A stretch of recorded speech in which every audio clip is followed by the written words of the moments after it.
What is this? What is this? Opa. Ah! Ganyan? Oh, okay. Hindi ko alam yun ah. Ako po si Laila de Lima, isang ina, isang lola, isang kapatid, isang anak.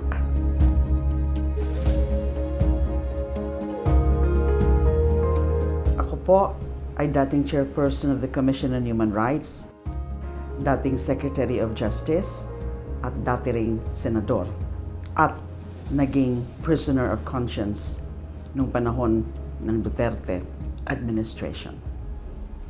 Mahabang istorya ko. Talagang dumaan ako sa isang journey na hindi pangkaraniwan. It's a unique journey.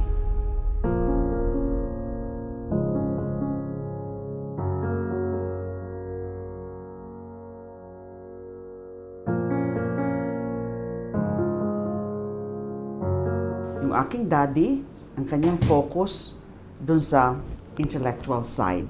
Siya yung talagang palaging nagsasabi mag-aral ng mabuti at talaga namang nakita ko sa example niya na noon pa man, bata pa ako, I wanted already to follow his footsteps na maging lawyer. Ang mami ko naman, on the other hand, ay sa social side. So,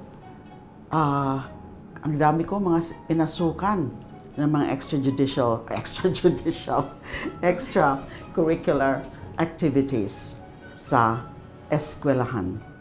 Kung ano-ano na lang, pagsasayaw, mga folk dancing, mga debates, elocution, mga school plays, and naging ano pa nga ako noon naging baton twirler. Maganda yung naging role ng mami ko dahil sa ganun, naging balanse yung aking personalidad. Consistent class valedictorian ako from elementary to high school dahil nga palagi nga ako nag-aaral din noon. And at the same time, naipakita ko na kaagad yung aking leadership qualities. Tapos, nag-college ako sa De La Salle University. Ang ano ko was AB Political Science, History, Political Science. And then, nag-College of Law ako, nag-take up ako ng law sa San Beda College of Law. Sineryoso ko yung pag-aaral ng law kasi nga ayaw kong ma-disappoint ang aking father na siya yung naging role model ko. Nung lumalaki ako hanggang college and hanggang College of Law, ay wala naman akong naramdaman na any treatment na nilalait yung aking pagkababae. Siguro dahil nakita nila, although hindi ako competitive, I'm not the competitive type, pinapakita ko lang kung ano yung kakayahan ko. Since nag-aaral naman ako ng maayos, kaya palagi akong nasa top ng klase. Nag-graduate nga ako sa San Beda College of Law as class salutatorian. And then nag-top 10 din ako sa bar in 1985 bar exam. Now, nung naging abogado na ako, nagtrabaho muna ako sa Supreme Court before I joined a law firm. In fact, nakadalawang law firms ako. Again, actually, wala akong experience na pwede kong masabi na linait o nahirapan ako dahil babae ako. Akala ko hanggang may buhay hanggang the rest of my life ay magiging election law practitioner lang ako. Pero bigla nga po ako na inofferan at kinonsider as bilang chairperson of the Commission on Human Rights ng dating Pangulong Gloria Macapagal Arroyo. Nagtaka pa nga ako noon kung bakit ako yung kinoconsider niya.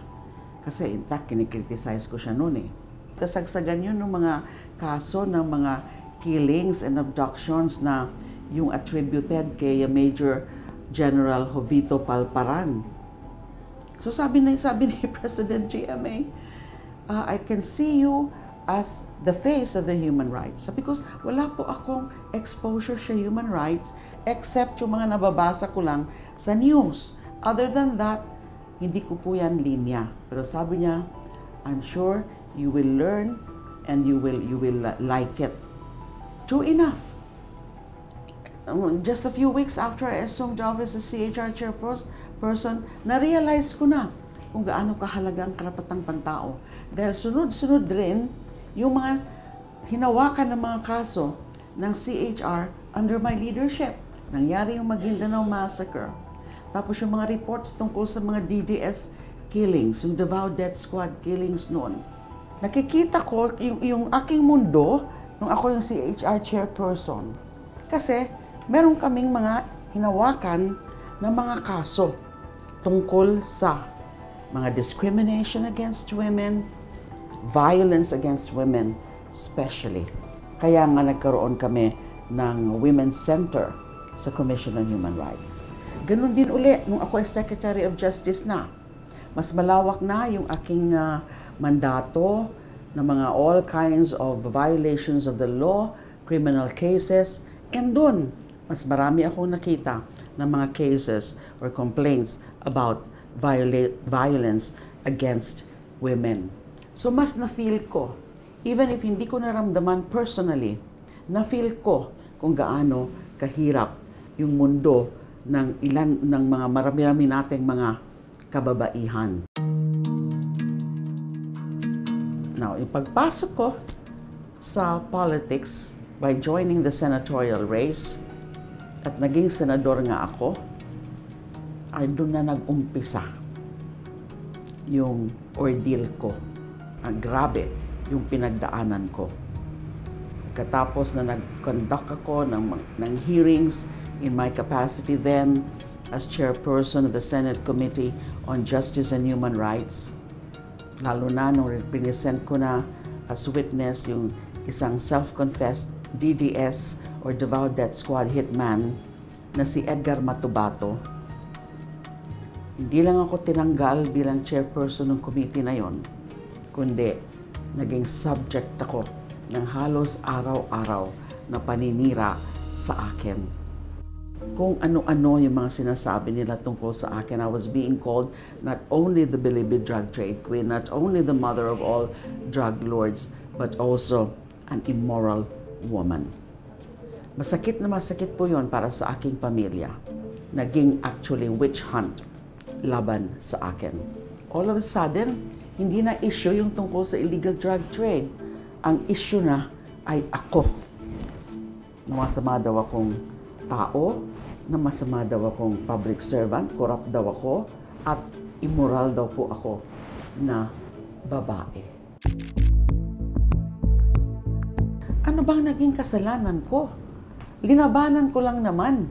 Linabanan ko yung hindi magandang nangyayari noon. Na basta-basta na lang nila pinapatay yung mga sinususpetsahan nila ng mga sangkot sa droga, yung mga street pushers, street drug pushers, drug addicts na mga karamihan ay mga mahihirap. Pero hindi naman nila tinatarget yung mga malalaki, yung mga big-time drug lords. And then, yung mga pambabastos sa akin nanggaling mismo sa bunganga ng pinakamataas at pinakamakapangyarihan na opisyal ng ating bansa, the former President Rodrigo Duterte. Sa tingin ko, hindi pa nangyari yan sa kasaysayan ng ating bansa in Philippine modern history na meron isang lalaking pangulo na linait-lait ang isang babaeng public servant na hindi simpleng panlalait, kundi yung sadyang siniraan yung aking babae.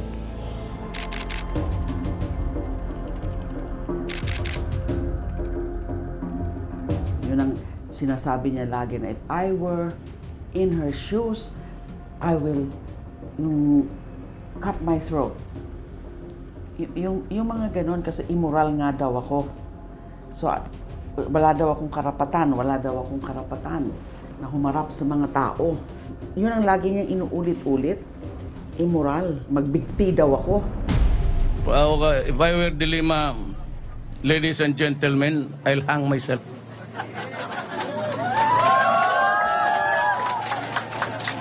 dapat ka mag-resign ka. You resign. Wala ka ng mukha. Ano ipakita mo sa mga babae? That's clearly double standard kasi ang iniisip ko noon, ang iniisip ng mga kaibigan ko. Bakit ganon? Kung siguro lalaki ka, Sen Laila, hindi yan gagawin sa'yo. Yung pakikialam sa private life at yung titirahin ka base sa kasarian mo. Tapos, ang dami ko noon mga natatanggap ng mga hate messages sa aking cellphone. Average of 2,000 hate messages sa isang araw. Na grabe yung mga pambabastos sa akin.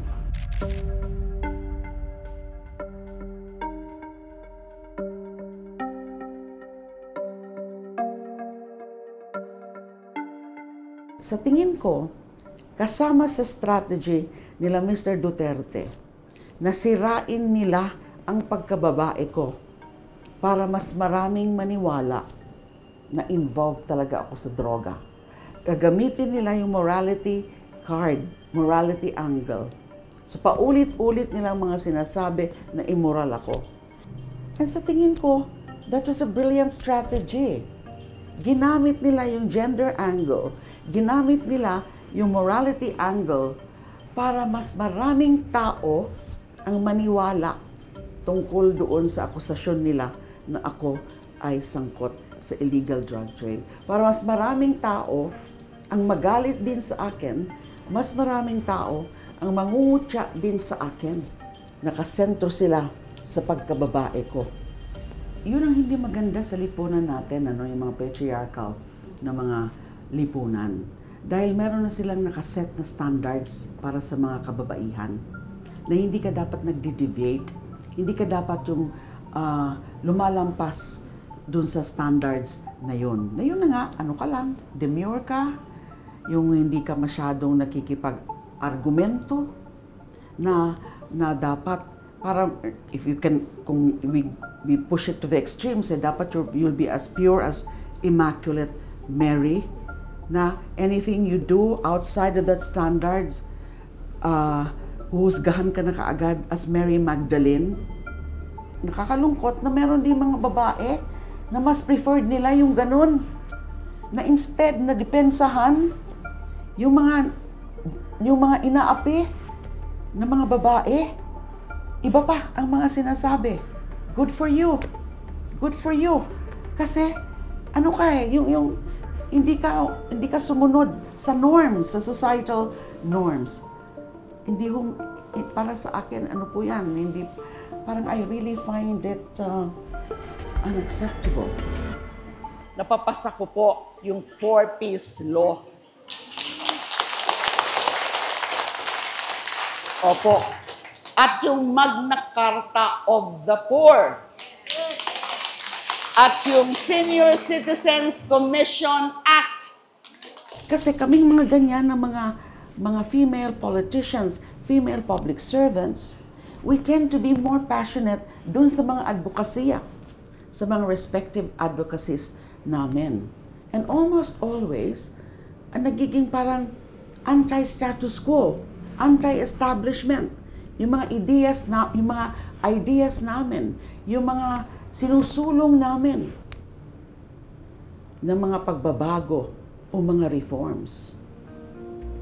Yun ang pakay dun na para bang sinasabi ng aming mga male counterparts, hindi ko naman siyempre linalahat. Kaya lang, marami pa dyan, yung mga misogynistic. Exhibit A nga, yung dating Pangulo. Yung parang ang clear message sa amin, indirect message is that hanggang dyan lang kayo dapat. Yun po ang aking kwento. Ako yung naging classic example, Exhibit A, na biniktima dahil sa aking gender. Pero ulitin ko, hindi po yan sa akin ginawa nung hindi pa po ako pumasok sa politics o sa government service. Nag-umpisa lahat yan nung ako ay meron ng malaki at matapang na boses sa gobyerno.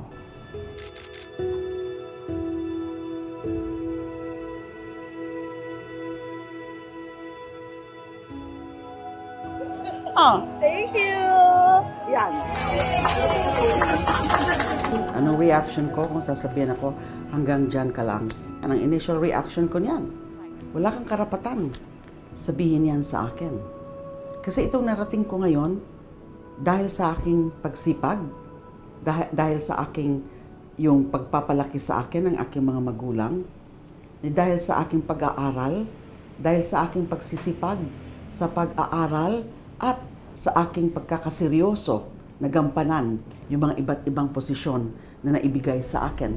Pero ngayong ginawa ko at napatunayan ko na meron talaga akong kakayahan na gampanan ng maayos at seryoso yung mga sensitive positions na yan, who are you to tell me hanggang dyan ka lang? Hindi po pwede yun. Hindi pwedeng hanggang dyan ka lang. Kasi yung ating limits ay depende yan sa'yo. Depende yan sa personal traits mo. Depende yan sa personal na background mo. Depende yan sa inyong, the way you live your life. So tell me now, hanggang dyan ka lang? No way.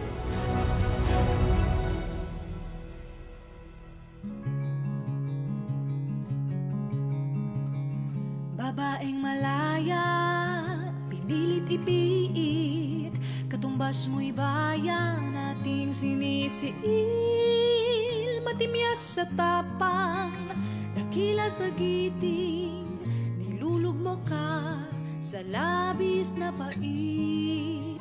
Ang walang kabiyak, kasama ay anak, humugot sa puso ng naising payak. Sana'y payapa, ginhawa tama, matamis na bukas, hari nawaan